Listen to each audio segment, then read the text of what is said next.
Hello guys, अगर अभी आप लोगों का जेई डन हुआ है तो आप लोग कॉलेज वगैरह की काउंसलिंग में बिज़ी होंगे। तो अगर आप कोडिंग के बारे में कुछ सर्च कर रहे हैं कॉलेज जाने से पहले, तो आपने एक टर्म ज़रूर सुना होगा विच इज़ वाइब कोडिंग। सो आज की इस वीडियो में हम यही डिस्कस करेंगे वाइब कोडिंग क्या होता है एंड इसको कैसे करते हैं एग्जैक्टली।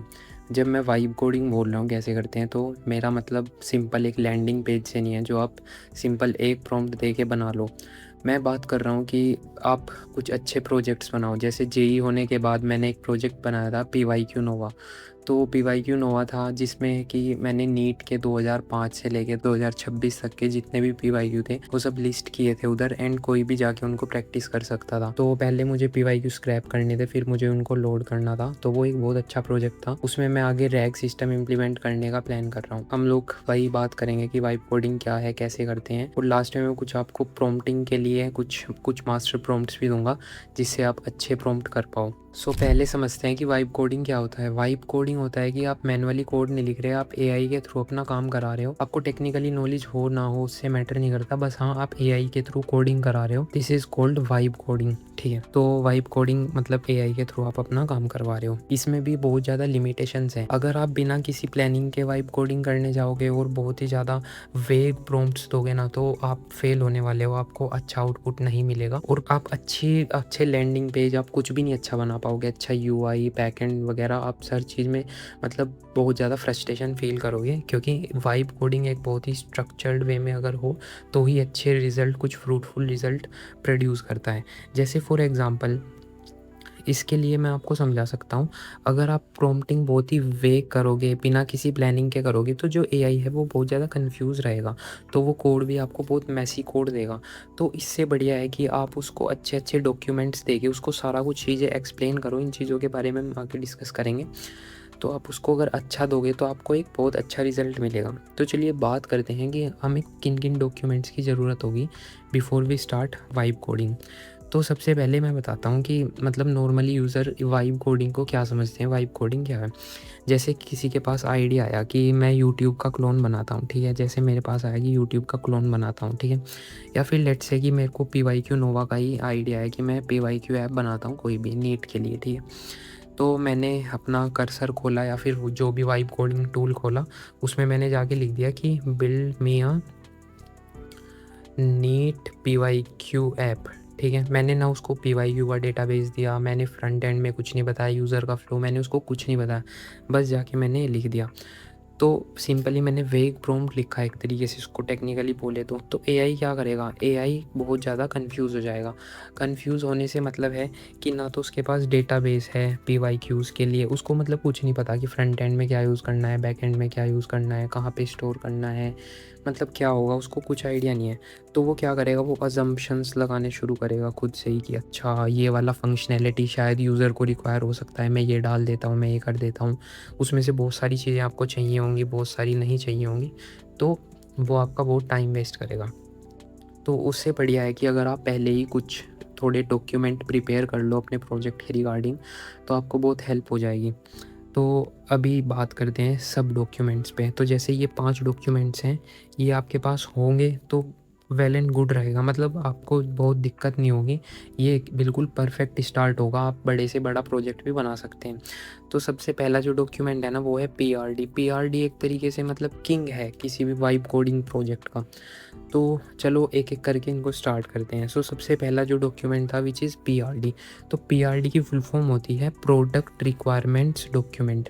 तो जैसे कि इसका नाम ही सजेस्ट कर रहा है, सेल्फ एक्सप्लेनेटरी है। ये आपके प्रोजेक्ट की जो रिक्वायरमेंट है, मतलब प्रोडक्ट की जो रिक्वायरमेंट है कि आप उसको क्यों बना रहे हो, क्या प्रॉब्लम वो सॉल्व करेगा, क्या उसके अंदर फीचर्स होंगे, किन किन ऑडियंस को आप टारगेट कर रहे हो, उसके फ्यूचर गोल्स क्या हैं, आपको उसके अंदर क्या चाहिए क्या नहीं चाहिए, ये सारी चीज़ आप उसके अंदर एक्सप्लेन करोगे। This is called PRD document. तो PRD में मैंने वही यहाँ पे एक्सप्लेन भी किया है कि PRD के अंदर क्या जाएगा। ठीक है, जैसे मैंने PYQ नोवा बनाया तो उसकी PRD में मैंने बताया था कि PYQ नोवा क्या है, वो किन को टारगेट करता है, मतलब वो नीट के एस्पिरेंट्स को टारगेट करता है। ठीक है, उसका सारा उसमें फ़ीचर्स क्या होंगे, उसमें मॉक टेस्ट का फ़ीचर होगा, उसमें नोटबुक का फ़ीचर होगा कि बच्चा सॉल्यूशन देख सकता है, क्वेश्चन को सेव कर सकता है और ट्रांसलेट कर सकता है क्वेश्चन को। तो ये सारे फीचर्स थे उसमें, टाइमर का फीचर, तो ये सब आपको पीआरडी में डालना पड़ेगा बाकायदा। तो पीआरडी, अगर आपके पास पीआरडी है तो एआई को आपका विज़न जल्दी समझ आएगा, ठीक है? हर एक फ़ीचर का उसको पर्पस समझ में आएगा। अगर पीआरडी नहीं है तो एआई, मैंने जैसे पहले बोला कि अज़म्पशन करेगा, आपके इंटेंट को गेस करने की ट्राई करेगा कि यूज़र का इंटेंट क्या हो सकता है, उसको क्लैरिटी कभी नहीं आएगी। तो उसके हिसाब से वो आपको बहुत रैंडम रिजल्ट्स देगा। सो this is why you should always have a PRD document which is a king document I would say among the 5। हम सेकंड वाले पे चलते हैं। तो second document is feature specifications. तो ये भी एक मस्ट हैव डॉक्यूमेंट है, ये भी बहुत सही डॉक्यूमेंट है। तो जैसे पीआरडी में हम लोगों ने क्या किया था, पीआरडी में हमने अपनी रिक्वायरमेंट्स बताई थी, तो उसके अंदर मैंने बोला था कि क्या फ़ीचर है वो भी बताओ। तो फ़ीचर में जैसे आपने बताया उसमें कि लॉगिन होना चाहिए, डैशबोर्ड होना चाहिए, और उसके अंदर नोटबुक वाला फ़ीचर होना चाहिए, ठीक है? तो ये सब था।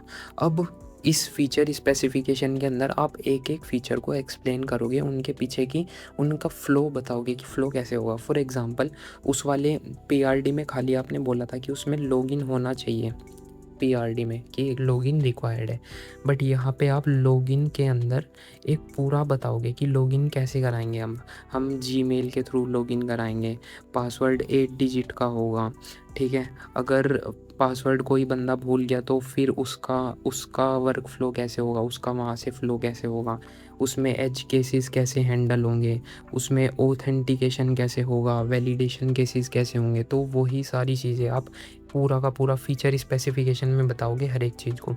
अगर आपको ये सब टर्म्स नहीं समझ में आ रही है तो मैं एक सिंपल एनालॉजी से आपको समझाता हूँ। जैसे कि पीआरडी डॉक्यूमेंट इज़ बेसिकली आपके घर का नक्शा है। जैसे आपने बताया कि यहाँ पे किचन होगा, ये रूम होगा, यहाँ पे ये होगा, तो आपने ये बताया। और फीचर स्पेसिफिकेशन डॉक्यूमेंट जो है वो है उन उन बाकायदा रूम्स का बिल्कुल प्रॉपर स्ट्रक्चर।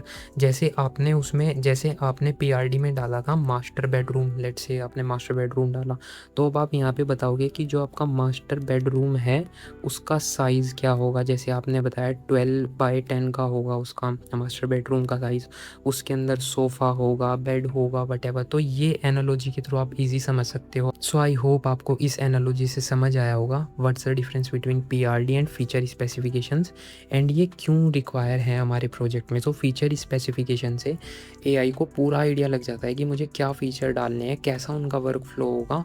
अब चलते हैं अपने नेक्स्ट उसके ऊपर, जैसे कि यूज़र फ्लो। अब थर्ड और फोर्थ जो डॉक्यूमेंट है हमारे, user flow and wire framing. तो यूज़र फ्लो मैं आपको समझाता हूँ। यूज़र फ्लो एक बहुत सिंपल सी चीज़ है कि जैसे हम किसी भी वेबसाइट पे जाते हैं, लेट्स से कि हम लोग स्विगी से ना ऑर्डर करते हैं, ठीक है? तो स्विगी से अगर हम ऑर्डर करते हैं तो हमारा फ़्लो क्या रहता है, सबसे पहले हम अपने अकाउंट से लॉगिन करते हैं, फिर वो हमसे हमारी लोकेशन मांगता है, ठीक है? हमने उसमें अपना लोकेशन एंड एड्रेस भरा, उसके बाद हम सेलेक्ट करते हैं, मतलब लेट्स से हमने बर्गर पे क्लिक किया, उसके बाद हमारे सामने मेन्यू ओपन होगा, ठीक है? फिर हम मेन्यू से उसको सेलेक्ट करेंगे, फिर हम पेमेंट करेंगे, उसके बाद हमारा जाके ऑर्डर प्रोसीड होगा। तो ये फ़्लो है, मतलब यूज़र ने पहले लॉगिन किया, फिर उसने लोकेशन डाली, फिर बर्गर के उसमें गया सेक्शन में, फिर वहाँ से मेन्यू आया, एंड सो ऑन। तो ये एक यूज़र का फ़्लो है। जैसे आप मैथेंगो पे गए, आपने लॉगिन किया, फिर आपके सामने बहुत सारे ऑप्शंस आए, तो आप यूज़र को कहाँ पे रीडायरेक्ट कराना चाहते हो, किसी स्क्रीन के बाद कौन सी स्क्रीन आएगी, वो पूरा जो है वो आपका आएगा यूज़र फ्लो में, कि आप यूज़र को किस फ्लो के थ्रू ले जाना चाहते हो, कौन सा बैक बटन दबा के वो कौन सी स्क्रीन पे जाएगा, या फिर कौन सा करने से क्या होगा। तो ये पूरा जो चीज़ है ये पूरा यूज़र फ्लो के अंदर आएगा। ये आप सिंपल एक्सप्लेन कर सकते हो यहाँ पे, जैसे ये यूज़र फ्लो है सिंपल सा, तो इसके थ्रू मतलब ऐसा आप कर सकते हो। अब आते हैं वायर फ्रेम्स पे। तो वायर फ्रेम्स तो बहुत सिंपल चीज़ है, मतलब वायर फ्रेम आपको इसके नेम से भी पता लग रहा हो, मतलब वायर का आपने एक फ्रेम बना दिया। तो जैसे ये मतलब बहुत सिंपल चीज़ है, वैसे इसको ज़्यादा कॉम्प्लिकेटेड नहीं करते।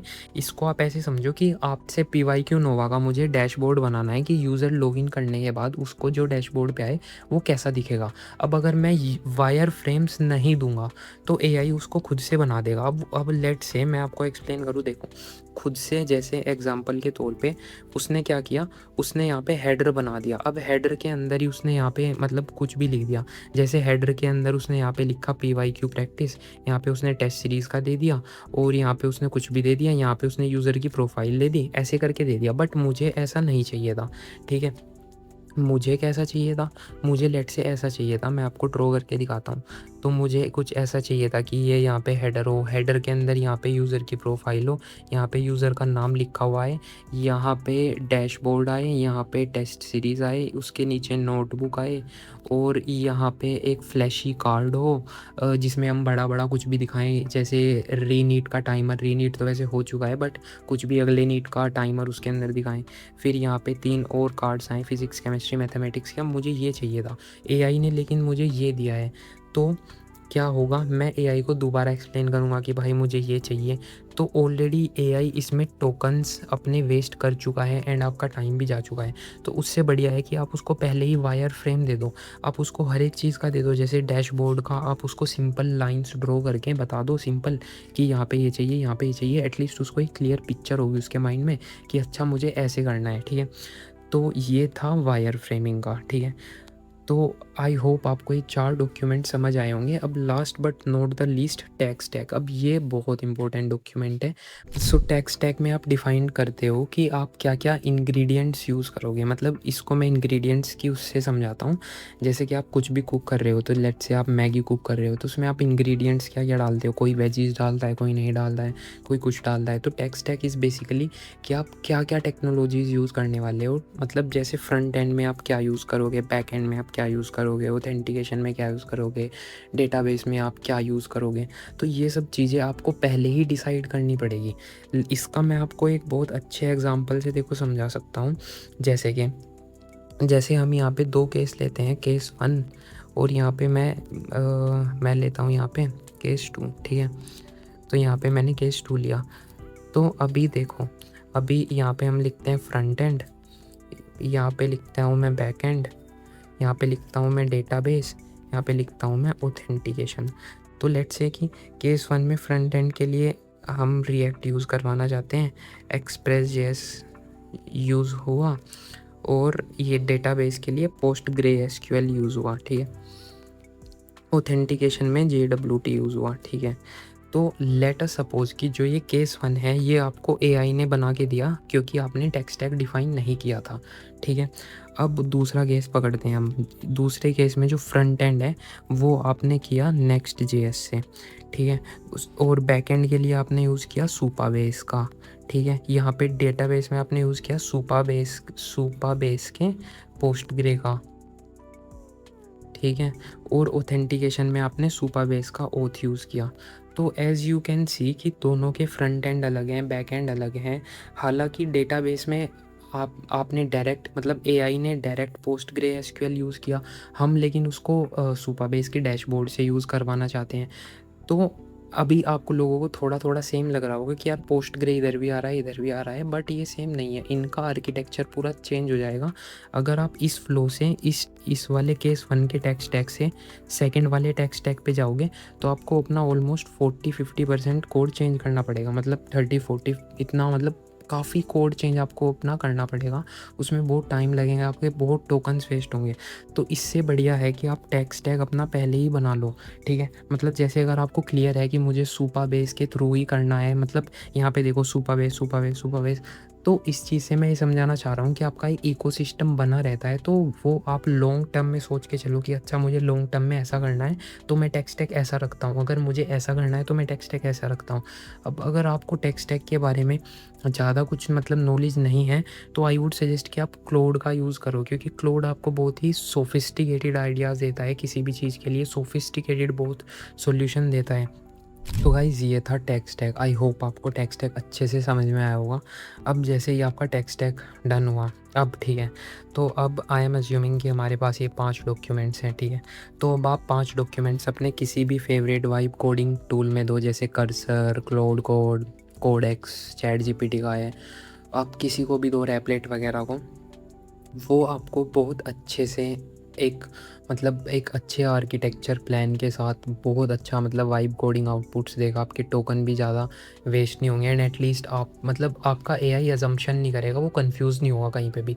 तो आप बहुत अच्छा इनसे बना सकते हो। तो हमने क्या क्या डिस्कस किया, हमने सबसे पहले पीआरडी का डिस्कशन किया, फिर हमने फीचर्स का फीचर स्पेसिफिकेशन का किया, फिर यूज़र फ्लो कैसा होगा वो डिस्कस किया, फिर चौथे पे वायर फ्रेमिंग कैसे होगी उसकी, फिर पाँचवें पे हमने टेक स्टैक डिफ़ाइन किया। तो ये 5 डॉक्यूमेंट अगर आपके पास हैं तो then you are good to go for vibe coding. So this is the video कि मैं कैसे वाइब कोड करता हूँ, क्या क्या डॉक्यूमेंट्स पहले प्रिपेयर करता हूँ। आई होप आप लोगों को भी ये समझ में आया होगा and this video will be fruitful for you and आपको वाइब कोडिंग पूरा समझ में आया होगा। अब आप ये 5 डॉक्यूमेंट कैसे प्रिपेयर करेंगे, तो मैंने नीचे मास्टर प्रॉम्प्ट्स लगा दिए हैं। आप उस प्रॉम्प्ट के साथ अपने प्रोजेक्ट की डिटेल भरना और चैट जीपीटी को देना। चैट जीपीटी या फिर किसी भी एआई को, आई वुड सजेस्ट आप चैट जीपीटी को दो, क्योंकि चैट जीपीटी एक बहुत अच्छा जेनेरिक आंसर्स के लिए चैट जीपीटी अच्छा है, मतलब ऐसा लगता है मुझे। तो अगर आप दोगे तो वो आपको मतलब सारे डॉक्यूमेंट्स बना के दे देगा। आप क्लोड को भी दे सकते हो, जेमिनाई जो भी आपको पसंद हो उसको दे सकते हो आप। तो आपको वो बना के दे देगा, तो आप डिस्क्रिप्शन से ले सकते हो। और ये वाला जो डॉक्यूमेंट है मतलब ये जो पीडीएफ है ये भी मैं डिस्क्रिप्शन में अटैच कर दूंगा। तो अगर किसी को ये भी पढ़ना है, ये भी चाहिए, मतलब आप भूल ना जाओ ये 5 डॉक्यूमेंट, तो you can download it and use it for your future purpose.